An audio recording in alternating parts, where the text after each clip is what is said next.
오늘은 열왕기 하 개관으로 열왕기 하의 내용들 또 같이 살펴보겠습니다. 첫 번째는 열왕기의 구조입니다. 지난번에 말씀드린 것처럼 열왕기상, 열왕기하는 원래는 한 권의 책이었습니다. 히브리어로는 물라킴은 멜레크라고 하는 히브리어의 복수형인데, 멜레크는 왕이라는 뜻이고 멜레크가 복수가 되면 물라킴이 되는데, 물라킴이 되면 왕들이라는 뜻이 됩니다. 그래서 열왕기 상하는 왕들의 내용입니다. 구조는 지난번에 살펴보았습니다만 다시 한번 좀 살펴볼 필요가 있습니다. 열왕기상 1장부터 11장까지는 다니엘 왕국 솔로몬의 다스리던 이야기입니다. 그러나 솔로몬이 마지막에 이방 여인들을 사랑하게 되고 하나님보다 이방 신들을 더 섬김으로 인해서 징벌을 받게 되고 열왕기상 12장부터는 나라가 쪼개집니다. 분열 왕국이 됩니다. 그래서 북이스라엘과 남유다로 오랫동안 있다가 주전 722년 북이스라엘을 멸망합니다. 그래서 열왕기하 18장부터는 다시 다니엘 왕국이 됩니다. 왜냐하면 북쪽 이스라엘은 멸망해서 없어져서 남쪽 남유다만 있게 됩니다. 그러다가 이제 열왕기하가 끝나는 그때는 남유다도 멸망하게 됩니다. 여러분, 참 충격적인 일이 아니겠습니까? 이스라엘 백성들이 누구입니까? 하나님께서 선택해 주신 백성입니다. 이스라엘 백성들은 지금도 우리는 선민이다, 선택받은 백성이다 라고 하는 그런 마음을 갖고 있습니다. 그런데 하나님께서 선택하신 그 백성들이 결국은 북쪽부터 망하고 결국은 남쪽이 망하고 결국은 또 바벨론으로 엘리트들은 다 포로로 끌려갑니다. 다니엘과 세 친구들, 아마 그 친구들은 귀족 자제였던 것 같고 똑똑한 사람들 끌려갑니다. 여러분, 에스겔 선지자, 아주 젊은 엘리트 선지자였는데 다 끌려가. 귀족들, 왕족들, 제사장들, 그 이스라엘의 똑똑한 사람들은 사실은 다 끌려간 거예요. 지난번에 말씀드렸습니다만 역사는 반복적이다 라고 하는 것을 우리가 늘 기억해야 합니다. 이스라엘 백성들은 바벨론에 끌려가서 종살이 했었습니다만 그 종살이가 처음이 아닙니다. 그 전에 종살이를 했었죠. 어디서 했었습니까? 이집트에서 종살이를 무려 430년 동안 했습니다. 그리고 하나님께서 그들을 건져주셔서 나라를 이루게 하시고 하나님께서 은혜를 주셔서 다윗과 솔로몬 시대에 번창하는 나라로 그렇게 세워주셨습니다. 그러면 그것을 이어가야 하는데 이 지혜의 왕이었던 솔로몬이 나중에 지혜가 무너집니다. 여러분, 조금 이따가 설명드리겠습니다만 이렇게 솔로몬이 이방 여인들과 결혼을 하고 또 이방 여인들이 섬기는 신을 같이 섬기고 이런 것은 열왕기상 11장에만 나옵니다. 우리가 열왕기 상하를 다 읽고 나면 역대기가 나오는데 역대기에는 잘못된 것을 언급하지 않습니다. 좋은 것만 이야기합니다. 왜 그런지는 조금 이따가 설명을 드리겠습니다. 여러분, 이것은 우리에게 어떻게 보면 주시는 큰 경고입니다. 여러분, 이스라엘 역사에서 솔로몬만큼 똑똑한 사람이 없었습니다. 지금도 세계 역사에서 똑똑한 사람들이다 그렇게 이야기하면 여러분 누가 떠오릅니까? 최근 인류 역사에서는 아인슈타인 이런 사람들이 천재로 떠오를 것입니다. 그 전에 가면 뉴턴 이런 사람들, 갈릴레오 갈릴레이 이런 사람들이 떠오르겠습니다만 더 고대 시대로 가면 솔로몬만큼 똑똑한 사람이 없었습니다. 스바 여왕이 와서 이야기하지 않습니까? 내가 당신에 대해서 우리나라에서 들었는데 지금 와서 직접 확인해 보니까 내가 들은 것은 아무것도 아니더라. 직접 당신을 만나보니까 당신의 지혜는 정말 놀랍더라. 당신이 만든 이 나라는 정말 대단한 나라다. 그렇게 감탄을 하게 됩니다. 그리고 120달란트나 되는 엄청난 금을 선물로 주게 됩니다. 그런 솔로몬이 말년에는 어떻게 됐습니까? 아주 형편없이 됐어요. 어제 오늘 우리가 또 아합에 대한 그런 본문을 아침에 묵상했습니다만, 제가 복음 노트를 통해서 말씀드렸습니다. 사람이 태어나는 거 중요합니다. 그러나 훨씬 더 중요한 게 있습니다. 그것은 무엇입니까? 어떻게 인생을 마무리하는가. 마무리하는. 우리도 사람이 참 복이 별로 없다, 참 어렵게 죽었다 하면 어떻게 죽었다고 이야기합니까? 어디서 죽었다고 이야기합니까? 객사 뭐입니까? 이방 땅에 객으로 살다가 죽게 돼서 가족들도 알지 못하고 그 시신을 거둬줄 사람이 아무도 없는, 그것은 사람이 죽음을 맞이할 때 가장 안타깝고 힘든 경우라 그렇게 말하는 것입니다. 저는 길거리에서 태어났지만 아유 목사님 치질 복도 없나, 어떻게 길거리에서 태어났나, 이런 사람 한 명도 못 만나봤어요. 우리 둘째는 미국에서도 제일 잘 나가는 대학병원에서 태어났다고, 야 너는 복이 많다, 엄청 잘 나가는 대학병원에, 그런 사람 아무도 없더라고요. 모양은 달라도 태어나는 거는 귀천이 별로 없어요. 그런데 마지막 마무리는요 엄청 중요합니다. 여러분들은 어떻게 인생을 마무리했으면 생각하십니까? 여러분, 그것이 엄청 중요한 기도 제목입니다. 저도 목회자로 살면서 지금도 기도하는 게 있습니다. 하나님, 제가 목회자로 부름받아서 평생 목회자로 사는데 제가 정말 죽음을 맞이하고 하나님 앞에 갈 때는 참 저분은 하나님 사람답게 살았다라고 평가를 받을 수 있으면 좋겠다. 그것이 기도 제목입니다. 최근에 큰 장례식이 있었죠. 어떤 장례식이 있었습니까? 교황 프란시스코 1세의 선종, 그분이 돌아가셨습니다. 누구든지 이 땅에 왔다가 한 번의 인생을 살고 하나님 앞에 가게 돼 있고 종말을 맞이하게 돼 있는데, 그분의 마지막은 정말 수많은 사람들에게 머리를 숙이게 만드는 그런 인생을 살았다라고 하는 것을 알게 됩니다. 개신교인이든지 또 다른 종교에 있든지 심지어 종교가 없든지 많은 사람들이 프란시스코라고 하는 교황의 죽음과 그분의 마지막을 추모하는 그런 마음을 갖게 만들었다고 하는 것은 참 중요한 일이다. 저도 성직자로 살아가는데 나의 마지막 모습은 어떨 것인가 생각을 많이 할 수밖에 없었습니다. 솔로몬 지혜의 왕으로 살았습니다. 그리고 마지막까지 지혜를 가졌어야 되는데 마지막에 그는 우둔한 자가 됩니다. 우둔한 자 정도가 아니라 하나님 앞에서 큰 범죄를 하게 됩니다. 그 결과는 개인에게만 끝난 것이 아니라 이스라엘이라고 나라 자체가 쪼개져서 이제 북이스라엘과 남유다로 나눠져서 그 똑같이 피를 나눈 형제들이 끊임없이 서로를 죽이고 잔인한 방법으로 그렇게 하는 일들을 하게 됩니다. 우리나라도 여러분 보세요. 남북한으로 나눠져 가지고 얼마나 어렵습니까? 최근에는 지금 인도와 파키스탄이 지금 전쟁 일보 직전입니다. 전쟁 일보 직전. 최근에도 총격도 있고 그렇게 해서 지금 언제든지 전쟁이 일어날 수 있는, 근데 두 나라 다 핵폭탄을 갖고 있습니다. 엄청난, 여러분 세상에서 제일 인구가 많은 나라가 인도고 파키스탄도 몇억 명이 됩니다. 이 두 나라가 똑같은 말을 쓰고 똑같은 문화를 갖고 있었어요. 그러나 2차 대전하면서 영국 사람들이 와서 정치 식민지 삼아서 정치를 쉽게 하려고 두 나라를 일부러 나눈 거예요.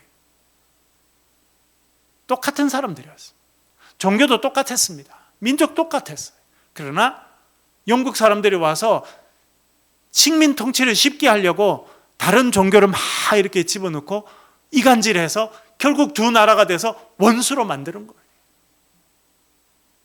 영국 신사의 나라, 누가 신사의 나라를 그럽니까? 그건 일본 사람들이 만들어낸 거예요. 일본 사람들이 한국을 지배하고 이 중국을 지배하고 동남아 전체를 지배하면서 영국이 했던 것처럼 우리도 이렇게 하니까 영국이 신사의 나라고 우리도 신사의 나라다. 그래서 영국을 신사의 나라라고 칭한 것은 일본 사람들이. 왜? 자기들도 그 나쁜 짓을 그대로 하는 것이 신사의 나라를 따라하는 짓이고 나쁜 짓이 아니다라고 만들기 위해서 그런 이미지를 만들어낸 거예요, 여러분.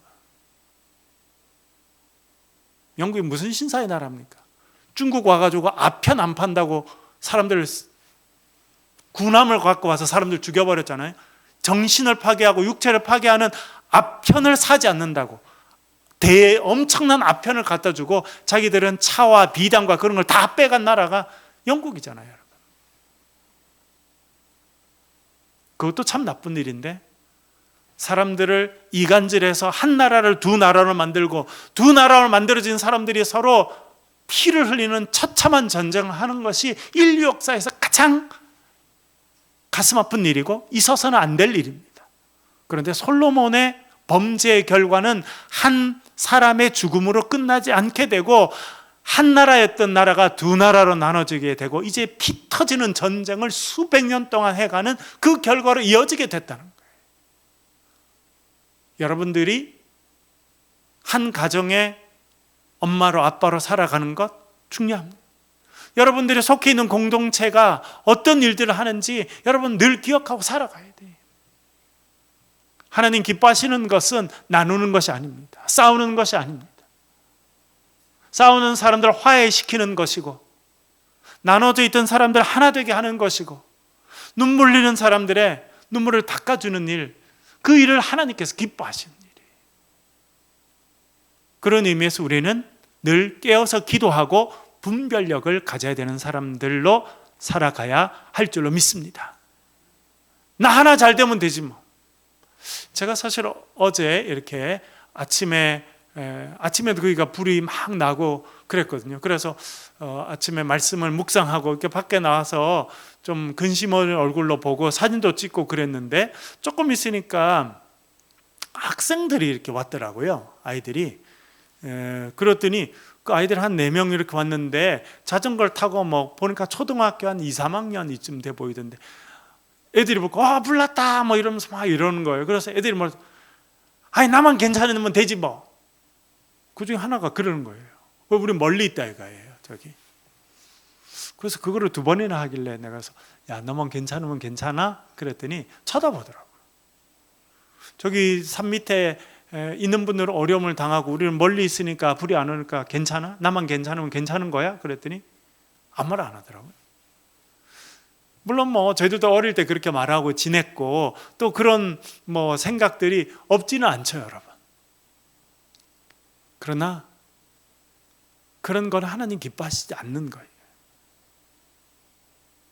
그래서 그날 월요일 날 밤 늦게 제가 밖에 운동을 하러 갔다가 이제 뉴스에 보니까 영경초등학교가 대피소로 지정됐다는 걸 알게 돼서 그래서 제가 운동을 하다가 영경초등학교 이제 가봤어요. 갔더니 이제 뭐 와서 텐트를 막 그때 치고 막 이렇게 하고 사람들이 막 이제 한두 명씩 계속 이제 오는 중이더라고요. 얼마나 마음에 안 됐는지.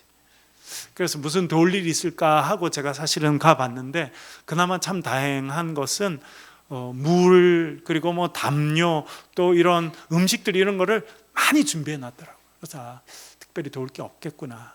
사실은 그 다음 날도 제가 말씀 묵상하고 찾아갔어요. 그래서 뭐 자원봉사라도 할 게 있느냐 제가 이렇게 물어봤더니 그 분이 지금은 많은 분들이 이제 출근하셨고 또 지금 이제 그 아침에 그 구청 직원이 그럴 때 한 80% 정도 이제 불이 잡혀서 큰 필요는 없을 것 같습니다. 이렇게 이야기를 하더라고요, 여러분.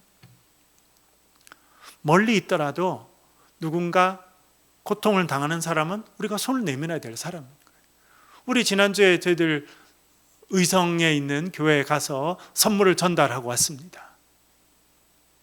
여기서 뭐 보이지도 않는 뭐 하면 멀리 있지만 누군가 고통을 당하고 아픔을 당하면 마음을 위로하고 손을 잡아주고 그렇죠? 그게 하나님 기뻐하시는 일. 그게 지혜로운 사람입니다. 그리고 그게 내가 생명을 다하는 그때까지 이루어지도록 여러분 그렇게 기도하고 나는 그렇게 살다가 하나님 앞에 가야지, 그렇게 여러분 결단하고 살아가실 수 있기를 바랍니다. 그러려면 분별력이 있어야 합니다. 열심히 한다고 다 되는 게 아닙니다. 솔로몬은 열심히 안 했겠습니까? 열심히 했어요. 방향이 잘못되면 열심은 소용이 없습니다. 말씀드린 아합과 그 아버지 오므리는 오므리 왕조라고 하는, 사실 우리 성경에서는 아주 축소돼서 나옵니다만 역사를 공부하면 북왕국 시대가 또 다른 솔로몬 시대를 맞이한 엄청난 시대는 오므리와 아합 시대였습니다. 왜요? 외교를 잘했거든요. 멀리 있는 나라와 싸우지 않고 손을 붙잡고 같이 잘 지내자, 그래서 딸도 주고받고 공주도 데리고 오고, 그래서 손을 잘 붙잡아서 사실은 오므리 왕조 때 오므리와 아합으로 이어지는 그때의 북이스라엘이 경제적으로는 가장 부강했습니다. 그런데 여러분, 경제적으로는 부강했지만 어떻게 됩니까? 영적으로 멸망의 길을 가게 된 거예요. 그래서 시돈의 왕의 딸 이세벨을 데리고 오니까 이세벨이 와가지고 남편은 압력을 줘가지고 사마리아라고 하는 북이스라엘의 수도에 공식적으로 바알의 신전이 들어서게 됩니다. 여러분, 북이스라엘 백성들도 하나님의 백성인데, 하나님의 선택받은 백성인데, 하나님께 예배하는 신전 어디 있었습니까? 북이스라엘에 어디 있었습니까? 공적으로는 아무 데도 없었어요. 백성들이 그냥 집 앞에 혹은 산에 이렇게 제단 같은 걸 쌓아놓고 그렇게 한 사람은 있었어도 국가적인 차원에서 여호와 하나님을 섬길 수 있는 신전을 만들고 성전을 그런 적이 없었다니까요. 그런데 나라의 돈을 들여가지고 바알 신전을 세웠다니까요. 말씀드린 것처럼 그렇게 할 수 있을 만한 경제적인 넉넉함이 있었습니다. 아합 시대 때는. 그런데 경제적으로 넉넉해지고 잘 살게 된 것은 좋은데 정신이 썩었습니다. 영적으로 타락했습니다. 그러니까 어떻게 됩니까? 끔찍한 짓을 하게 됩니다. 여러분, 제가 지금 연세대학에 가르치는 학생들 중에도 어떤 데는 이렇게 이단 이런 데 있다가 온 사람들도 있어요. 그래서 제가 수업 시간에 일부러 그런 이야기를 합니다. 그 이단에 빠져 있는 사람은 자기들이 아주 훌륭한 일을 하고 있다고 생각하고, 이단에 빠진 사람일수록 열심히 해요. 참 신기한 일이에요. 신천지 이만희 위에서 사는 사람들은 엄청 열심히 해요. 그렇죠? 우리보다 훨씬 열심히. 전도하자 그러면 목숨 걸고 하고, 전도 안 하니까 1년에 벌금을 120만 원씩 냅니다. 봤죠, 여러분? 신천지가 한 명 전도 못하면 1년에 벌금을 120만 원 내놔야 돼요, 연말에. 아마 우리 어느 교회든지 그렇게 하면 교회 다 떠나보고는 말 거예요. 아마. 그 사람들은 그렇게 하고도 그게 붙어 있으려고 그래요. 여러분, 그런 이단이 왜 문제가 되느냐?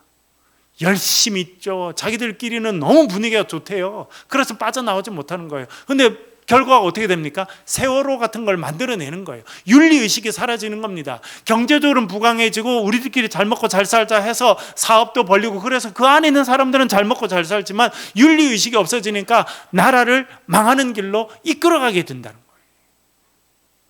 아합도 마찬가지입니다. 이세벨이 와가지고 북쪽에 있는 시돈과 손을 잡고 무역을 해서 아합 시대 때 경제적으로는 부강해졌습니다만 영적으로 타락하게 되고 정신이 썩게 되니까 어떤 일을 하게 됩니까? 나봇이라고 하는 사람의 포도원을 갖고 싶으니까 어떻게 합니까? 야, 나봇이 하나님을 저주하고 왕을 저주했다더라. 거짓말장이 둘이를 돈 주고 사가지고 그 사람을 재판에 세워서 돌로 쳐 죽여버리죠. 경제적으로 부강해도 영적으로 타락하면 아주 무서운 세상으로 바뀌어가는 겁니다. 이거는 성경에서 보이는 일이고 역사에서 지금까지도 반복되고 있는 일입니다. 어떻게 보면 그 근원이, 시작이 참 안타깝게도 솔로몬이 마지막에 지혜가 무너지고 신앙이 무너지고 영적으로 어두워진 그 결과로 일어난 일이다. 우리가 그렇게 이해해 볼 수 있겠습니다. 11개의 왕들이 나옵니다. 두 번째, 북이스라엘 왕들은 19명입니다. 첫 번째 왕 이름이 무엇입니까? 여로보암입니다. 여러 명인데 모두 어떤 사람들이었다고요? 단 한 명도 예외 없이 악한 사람들이었습니다. 남유다는 르호보암을 비롯해서 20명이었는데 딱 2명만 온전히 선한 사람이었습니다. 히스기야와 요시야입니다. 제가 생각해 봤어요. 아니 북이스라엘도, 여러분 북이스라엘에 선지자가 있었습니까? 없었습니까? 누가 있었습니까? 아합 시대 때는 누가 와서 지금 하나님의 말씀을 아합에게 전달합니까? 그 유명한 엘리야예요, 여러분. 그 유명한 엘리야. 그리고 지금 열왕기 하에 들어가면 엘리야가 지금 하늘로 승천하고 난 다음에 그 제자가 그 역할을 이어받습니다. 그 제자 이름이 뭡니까? 엘리사. 여러분, 구약에 나오는 나중에 선지자 시대가 아니라 왕들이 지배하던 그때에 살았던 선지자들 중에 제일 유명한 사람 중에 하나가 엘리야고 그 제자 엘리사. 여러분, 어떻게 보면 너무나 훌륭한 영적인 지도자가 북이스라엘에 있었어요. 하나님께서 하나님의 백성을 버리신 게 아니에요. 백성들은 하나님을 버려도 하나님은 백성을 버리지 않습니다. 자식은 엄마를 버려도 엄마는 자식을 안 버리는 거예요. 여러분, 성경이 또 우리에게 알려주는 중요한 메시지가 여기 있습니다. 북이스라엘 하나님을 버립니다. 한 번도 하나님을 위한 신전, 성전을 만들지 않고 바알의 신전을 만들고 딴짓을 계속해도 하나님은요 그들을 버리지 않습니다. 그래서 끊임없이 선지자를 보내주십니다. 엘리야와 엘리사와 같은 엄청난 선지자를 북이스라엘 보내셔서 하나님의 사랑과 하나님의 메시지를 계속 전달하시는 거예요. 그런데 참 신기한 것은 이 19명의 왕 중에 단 한 명도 선한 왕이 없습니다. 왜 그럴까요, 여러분? 원인은 여로보암에게 있습니다. 첫 번째 왕이었던 여로보암이 한 일이 무엇입니까? 금송아지 2개를 만들어서 제일 북쪽에 있는 단과 그리고 그 아래쪽 제일 중요한 벳엘이라는 2군데 세워서 하게 만든 거예요. 제가 생각하는 거는 방향이 참 중요하다. 방향.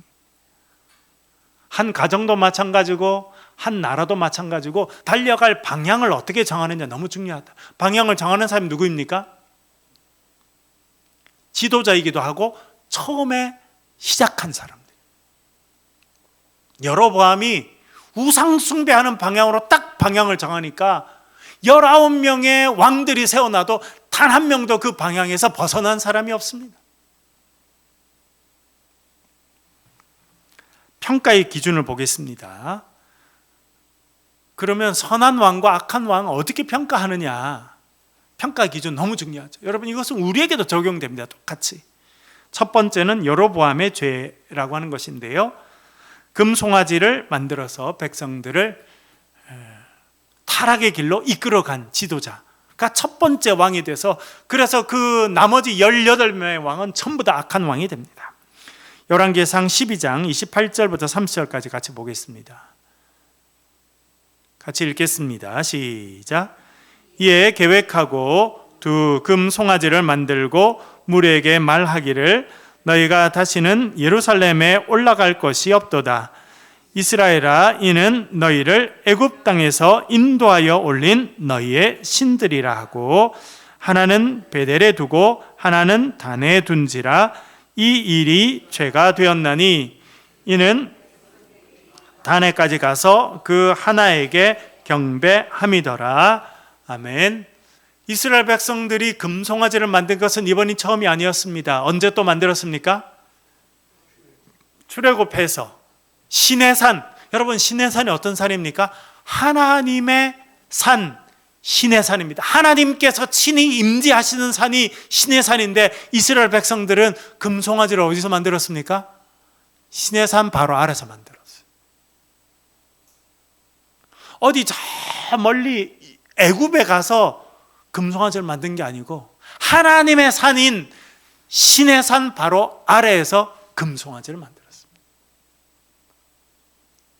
그 금송아지 만드는 걸로 인해서 어떻게 됐습니까? 많은 백성들이 죽임을 당했습니다. 여러분, 지금 북이스라엘의 왕이 된 여로보암이 그 사건을 알고 있었겠습니까? 몰랐겠습니까? 알고 있었어요. 그런데 그 금송아지 만드는 일을 똑같이 합니다. 제가 말씀드린 것처럼 산불 사실 어제 1시로 주불이 다 정리됐다 끝났다. 저희 동네에서 봐도 더 이상 연기가 안 나더라고요. 그래서 야, 다 끝났다 그랬는데 밤부터 시작해서 지금 또 올라왔잖아요. 제가 그걸 보면서 아까도 제가 이렇게 그 앞을 이렇게 지나오면서 야, 우리 인간의 마음에 있는 죄악이 똑같다 이런 생각했어요. 그렇잖아요, 여러분. 우리 마음에 있는 죄악이 뿌리 뽑히기가 어렵습니다. 커졌다가 작아졌다가 그럴 뿐이라는 거예요. 여로보암이 그런 죄를 지었습니다. 그리고 그것이 북이스라엘이라고 하는 나라가 갖게 된 정체성이고 나라의 문화가 형성됩니다. 그래서 모든 왕들이 다 악한 왕으로 평가받게 됩니다.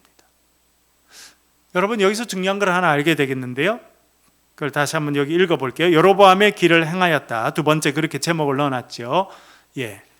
열왕기상 22장 52절 한번 같이 한번 읽어보겠습니다. 시작.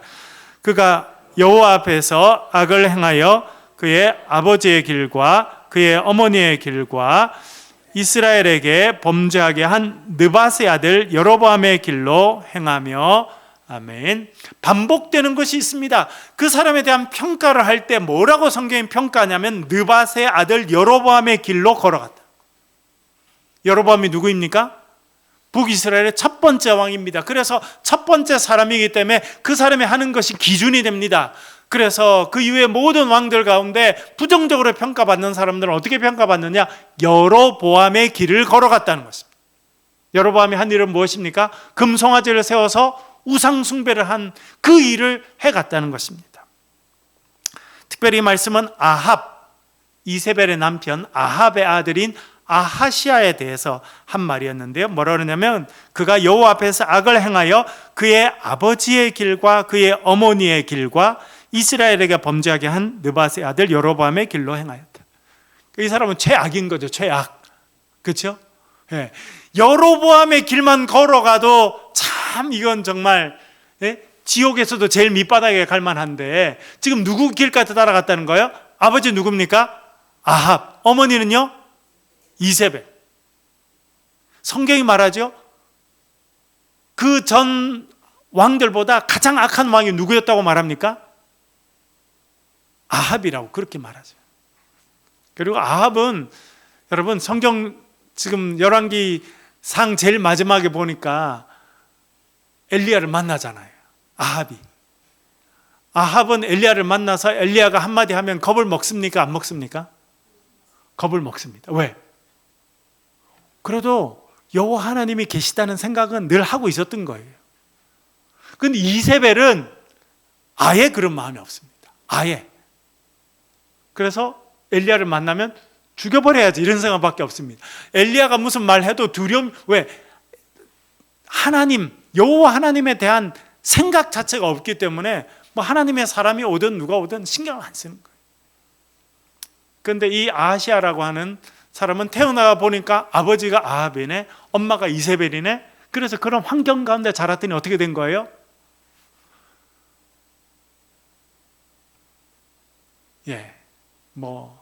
최악의 왕이 된 거죠. 최악의 왕. 제가 지난 주일부터 우리 설교를 하면서 주제를 하나 정했죠. 뭐라고 정했습니까? 건강한 공동체가 돼야 된다. 어떻게 보면 아하시아는 태어났더니 아버지가 아합이고 엄마가 이세벨이고 집안에서 바알 섬겨, 또 신전 바로 옆에다가 그 왕궁 바로 옆에다가 지금 바알 신전 세워놔서 해놨어. 자기 집에 왔다 갔다 하는 사람 보니까 다 바알 선지자, 아세라 선지자, 그런 사람들밖에 안 보고 성장한 거예요, 보니까. 그러니까 그 사람은 불행하죠. 왜? 어릴 때 보고 듣고 느낀 게 그거밖에 없으니까. 그래서 자연스럽게 그걸 받아들였고, 커서라도 생각이 바뀌면 좋은데 그렇게 하지 않아서 그는 또 최악의 아버지의 길과 어머니의 길, 거기다가 또 선조인 여로보암의 길을 걸어갔다라고 평가를 받게 됩니다. 그런데 또 완전히 긍정적으로 평가를 받는 사람은 이렇게 말합니다. 3번 다윗의 모든 행위와 같이라고 하는 표현이 나오는데요, 열왕기하 18장 3절 같이 읽어보겠습니다. 같이 읽겠습니다. 시작. 히스기야가 그의 조상 다윗의 모든 행위와 같이 여호와께서 보시기에 정직하게 행하여, 아멘. 제가 말씀드렸죠, 온전하게 긍정적인 평가를 받은 사람은 딱 2명입니다. 북이스라엘 11명 전부 다 부정적인 평가고, 남유다 20명 가운데도 딱 2명 10%만 긍정적인 평가를 받았는데, 히스기야에 대해서 성경이 이렇게 말합니다. 히스기야가 그의 조상 누구의 길을 걸어갔다고요? 다윗의 길. 여러분, 다윗은 큰 잘못을 했습니까? 안 했습니까? 남의 여자 뺏었잖아요. 그 여자가 임신하니까 남편 어떻게 했습니까? 죽여버렸어요. 살인을 저질렀어요. 얼마나 끔찍한 죄를 저질렀습니까? 그런데 중요한 것은 마지막입니다. 마지막. 나중에 그가 나단 선지자 앞에서 눈물로 회개하고, 여러분 시편 51편 보십시오. 우슬처럼 나를 정결하게 해주십시오. 그가 눈물로 주님 앞에 회개하는 그런 모습을 보입니다. 그리고 여러분 마지막까지 보시면 다윗은 마지막까지 뭘 지킵니까? 마지막까지 여호와 하나님의 신앙을 지켰어요. 그래서 평가의 기준이 다윗이 됩니다. 다윗처럼 행하였다. 이게 가장 긍정적인 평가라는 거예요. 열왕기하 22장 2절 요시야에 대한 평가를 읽어보겠습니다. 같이 읽겠습니다. 시작. 요시야가 여호와 보시기에 정직히 행하여 그의 조상 다윗의 모든 길로 행하고 좌로 치우치지 아니하였더라. 아멘. 여호와 보시기에 정직히 행해서 누구의 길을 걸어갔다고요? 다윗의 길을 걸어갔다. 뭐냐면 다윗은 마지막까지 믿음을 지키고 신앙을 지키고 살아갔기 때문에, 그렇게 다윗처럼 마지막까지 몸부림쳤던 사람은 훌륭한 사람이라고 평가받는다는 것입니다. 여러분, 우리의 인생이 길지 않습니다. 마지막에 가까이 갈수록 여러분, 우리가 더 분별력이 있어야 돼요. 많은 사람들은 평생 신앙생활을 하고도요, 마지막에 선한 모습을 보이지 못하는 사람이 생각보다 많습니다. 우리 목사님들 중에도요, 마지막에 아주 추한 모습을 보이는 분들도 생각보다 많아요. 그래서 이번에 프란시스코 교황 이런 분이 돌아가시니까 수많은 사람들이 다 모여서 그 사람의 마지막 얼굴 잠깐이라도 보고 자기의 존경을 표하겠다라고 하는 것은, 그런 지도자들이 이 세상에 별로 없어서 그렇다는 거예요. 여러분, 다윗의 길을 마지막까지 걸어가시는 저와 여러분 되시길 주의 이름으로 간절히 축원합니다. 네 번째는 여러분들이 아마 오늘 처음 듣는 내용이실 거고 앞으로 듣기도 쉽지 않은 내용이 이렇게 생각됩니다. 저도 이렇게 정리해 본 거는 오늘 처음이에요. 제가 이번에 공부를 많이 했습니다. 열왕기와 역대기를 보면 비슷한 내용이 많이 나옵니다. 여러분 열왕기 상하로 쭉 다 읽고 그 다음에 역대기에 들어가서 읽으면 앞에 나왔던 내용 또 나오네. 사울 이야기 나오고 다윗 이야기 나오고 솔로몬 이야기 나오고 왕들 이야기 똑같이 다 나오네. 했던 거 또 나오네. 이렇게 생각하게 되실 것인데 아주 중요한 차이가 있다는 것을 우리가 기억할 필요가 있습니다. 앞으로 우리가 열왕기하를 읽고 역대기를 읽을 거기 때문에 제가 오늘 정리를 했습니다. 열왕기와 역대기는 내용적으로 비슷한 면이 많지만 상당히 중요한 차이를 보이고 있다 하는 것입니다. 첫 번째, 기록 시기입니다. 왜 이렇게 차이가 나느냐? 언제 기록했느냐가 다르기 때문에 왕들 내용을 똑같이 하지만 서술하는 방식이 달라진다는 것입니다. 첫 번째는 기록 시기인데요. 열왕기는 주전 586년 남유다가 멸망한 후에 바벨론에서 포로 생활할 때의 열왕기가 적혀집니다. 아직 바벨론에서 포로에서 돌아오지 못하고 나라를 빼앗기고 남유다가 완전히 멸망해서 심판과 절망의 시기를 보내고 있으면서 적었던 것이 열왕기라는 것입니다. 그러니까 사람들이 무슨 생각을 하겠습니까? 왜 우리나라 망했지? 왜 우리는 잘 살다가 지금 1300km나 끌려와가지고 여기서 종살이 하고 있느냐라고 생각하게 된 거예요. 그래서 그렇게 종으로 끌려가가지고 낙심과 고생 가운데 돌아보면서 조상들의 이야기를 쓴 것이 열왕기입니다. 그렇기 때문에 긍정적으로 많이 썼겠습니까? 부정적으로 썼겠습니까? 부정적으로. 왜? 우리 조상들이 잘못해서 그 잘못으로 우리가 고생하고 있다 생각하기 때문에 열왕기 상과 열왕기 하는 왕들의 잘한 이야기뿐만 아니라 왕들이 잘못한 이야기가 아주 많이 나옵니다. 하나님을 제대로 안 섬겼네, 우상 섬겼네, 법대로 안 살았네, 그래서 이렇네, 그런 부정적인 이야기가 많이 나옵니다. 그런데 역대기에 가면 부정적인 이야기를 아주 줄여버립니다. 왜냐하면 기록된 시기가 달라서 그렇습니다. 역대기는 언제 기록되었느냐? 고레스 왕이 주전 539년 바벨론을 멸망시키고 페르시아라는 나라를 세운 사람이 고레스, 사이러스라는 왕인데, 그 사람이 이제 포로로 끌려왔던 사람들을 예루살렘에 돌아가게 해서 성전을 재건하게 하죠. 그래서 스룹바벨이 와서 그 뒤에 사람들이 와서 성전을 세우는데 결국 두 번째 성전이 주전 515년에 완성이 됩니다. 그러면 역대기는 언제 썼느냐? 포로에서 돌아와서 성전을 재건하는 중에 역대기를 쓰게 됩니다. 그러니까 지금은 어떤 시대예요? 어려움이 끝마치고 다시 새롭게 시작하고 새롭게 성전을 만드는 뭔가 희망을 노래하는 때에 역대기 상하가 적혀졌다. 중요한 차이입니다. 그래서 힘들고 어려울 때는 부정적인 생각을 하게 되지만 새로운 희망이 있으면 부정적인 거는 좀 줄이고 희망적인 거, 잘한 것을 더 극대화시키려고 하는 마음이 있는데, 열왕기와 역대기는 이렇게 쓰는 시기가 달랐다는 거예요. 또 기록 목적도 다릅니다. 열왕기는, 이건 제가 정리해 본 건데요, 열왕기는 보여주시고요. 기록 목적입니다. 하나님의 선택받은 백성 이스라엘은 왜 멸망했고 왜 바벨론으로 끌려왔는가에 대한 대답입니다. 누가 지금 잘못한 겁니까? 우리 조상들이 잘못했고 그 죄를 우리가 다 받고 있다고 생각한 것입니다. 그래서 에스겔 18장 2절에 이런 표현이 있습니다. 에스겔, 여러분 에스겔 누구입니까? 제사장이죠. 언제 끌려갔습니까?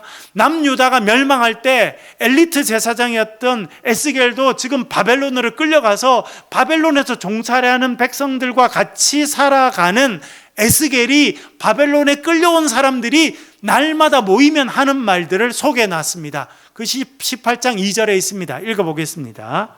시작.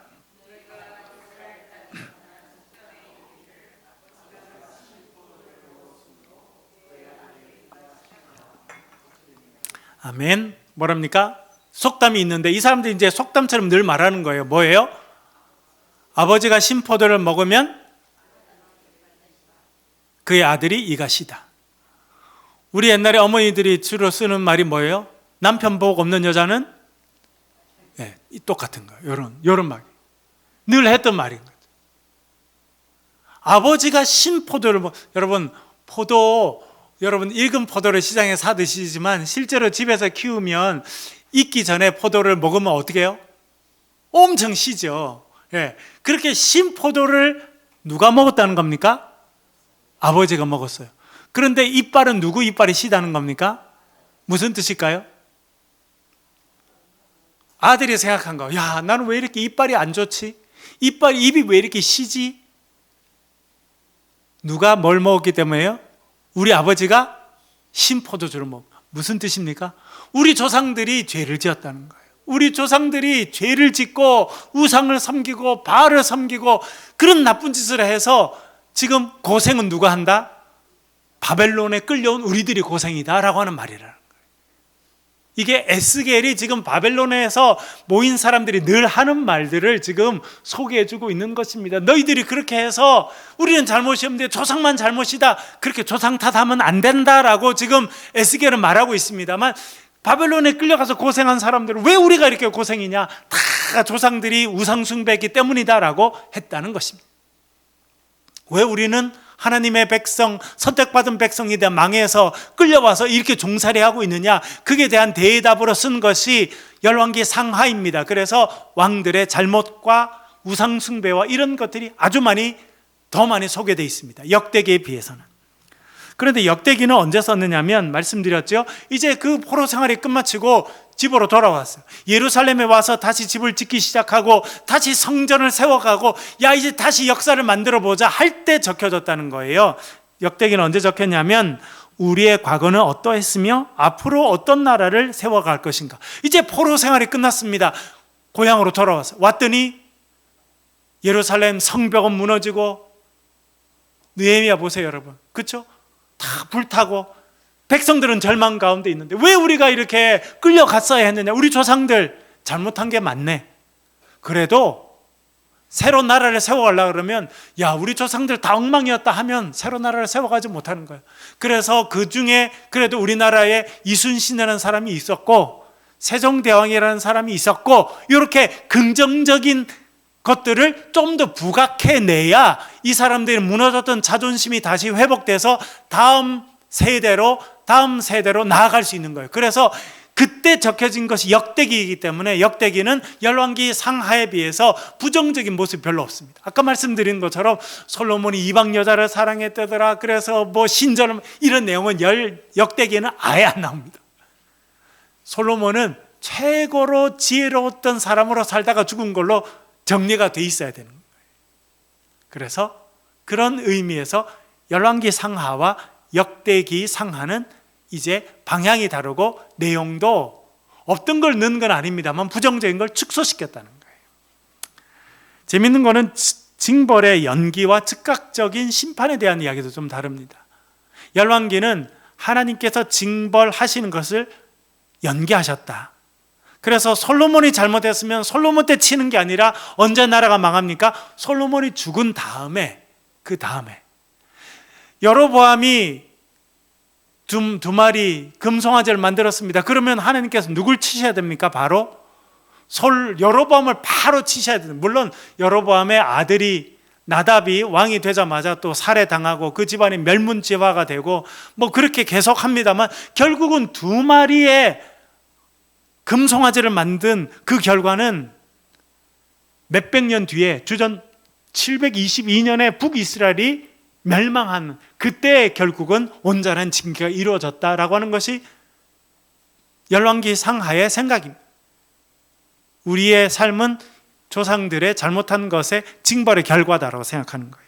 그런데 역대기는 지금 포로기에 돌아와서 새로 성전을 세워야 되고 새로 성문을 만들어야 되고 하니까 이제는 다시는 우리 조상들이 했던 그 죄를 반복하면 안 된다 이 생각이 많았어요. 그래서 뭘 강조하냐면 하나님은 즉각 벌을 내리시는 분이다 라고 하는 걸 강조합니다. 여러분 하나님 안에는 이런 모습이 다 있습니다. 즉각 벌을 내리시기도 하지만 또 한참 뒤에 한 세대 두 세대 다음에 벌을 내리시기도 합니다. 이 모습이 다 있는데 역대기는 즉각 벌을 내리시는 하나님의 모습을 더 강조한다는 거예요. 그래서 너 조심해. 안 그러면 너 대에 지금 저주받고 심판받을 거야. 그러니까 정신 차리고 살아. 그래야 우리가 좋은 나라를 다시 만들 수 있어. 이런 내용들을 더 강조하게 돼서 역대기는 즉각적으로 심판하신 하나님의 모습을 더 많이 강조했다라고 하는 것입니다. 이게 역대기와 열왕기의 다른 모습이다 하는 것입니다. 열왕기 하의 전반부를 우리가 이번 주간 우리 다음 수요일까지 묵상하게 되는데 몇 명의 중요 인물만 살펴보겠습니다. 첫 번째는 엘리사입니다. 엘리야보다 엘리사는 갑절의 영감과 능력이 있길 원했습니다. 그래서 아까 말씀드렸죠. 이 엘리사 어디서 활동했습니까? 북이스라엘. 하나님은요 한 번 선택하신 백성을 버리지 않습니다. 백성들은 하나님을 버려도 하나님은 백성을 버리지 않고 엘리야를 보내시고 엘리사를 보내주십니다. 5장에 가면 나아만 장군이 나옵니다. 북이스라엘 백성들 가운데 믿음 있는 자가 아무도 없는데 누구는 믿음을 가졌다는 겁니까? 이방인인 나아만은 하나님에 대한 순전한 믿음을 가졌다. 그것은 북이스라엘 백성들에 대한 경고이고 비판입니다. 야, 너희들은 하나님의 백성이라 그러지만 너희들은 우상을 섬기고 하나님의 백성이 아니고 너희들이 개같이 여기는 이 아람 군대의 장관은 하나님에 대한 믿음을 가져서 그의 한센병이 싹 씻어지고 그 병이 떠날 정도가 아니라 어린아이와 같은 피부를 갖는 하나님의 기적을 경험하는 사람이 되었다. 너희들도 정신 차려라. 이런 의미로 나아만이 등장합니다. 예후라는 사람은 이제 북이스라엘에서 중요한 역할을 하게 되는데 어떤 역할을 하냐면 아합과 이세벨의 심판을 집행하는 일을 하게 됩니다. 그래서 이세벨이 나중에 여러분 어떻게 됩니까? 어떻게 최후를 맞이합니까? 예후가 찾아오니까 이세벨이 밖으로 부르고 야 예후야 이렇게 부르니까 예후가 큰 소리 치죠. 야, 성 안에 누가 사람이 없느냐? 어떻게 하라고요? 던지라고. 그래서 신하들이 와서 이세벨을 성 밖으로 던져버렸습니다. 그런데 어떻게 됐어요? 나중에 찾아보니까 두개골과 손과 발 외에 나머지 시신의 부분 찾을 수가 없었습니다. 성경이 말한 대로 개들이 다 먹어버린 거예요. 처참한 최후를 이세벨이 맞이하는데 예후가 그 역할을 하게 되고 아합에게는 아들이 70명이 있었습니다. 이 70명도 한꺼번에 예후가 다 죽여버립니다. 그런 역할을 이제 예후라는 사람이 하게 되고 11장에는 아달랴 이제 북이스라엘에는 이세벨이라는 악녀가 있었다면 이제 남유다에 등장하는 악녀가 이제 아달랴입니다. 아달랴는 자기가 낳은 자식과 자기 자식이 낳은 자식들도 싹 죽여버립니다. 왜? 자신이 권력을 차지하기 위해서. 이런 북이스라엘의 대표적인 악녀 이세벨, 남유대의 대표적인 악녀 아달랴가 이제 열왕기 하에 등장하게 됩니다. 여기까지 공부하겠습니다. 우리 같이 기도하겠습니다. 여러분, 특별히 우리 지금 진행되고 있는 또 정리하고 있는 산불 온전히 다 정리되고 어려움이 없도록 기도해 주시고, 하나님 우리에게 지혜를 주셔서 정말 하나님의 사람으로 쓰임받고 마지막까지 믿음을 지키는 그런 인생으로 살게 도와주십시오. 기도 같이 하겠습니다. 소리를 내서 동서로 같이 한번 기도하겠습니다. 아버지 하나님,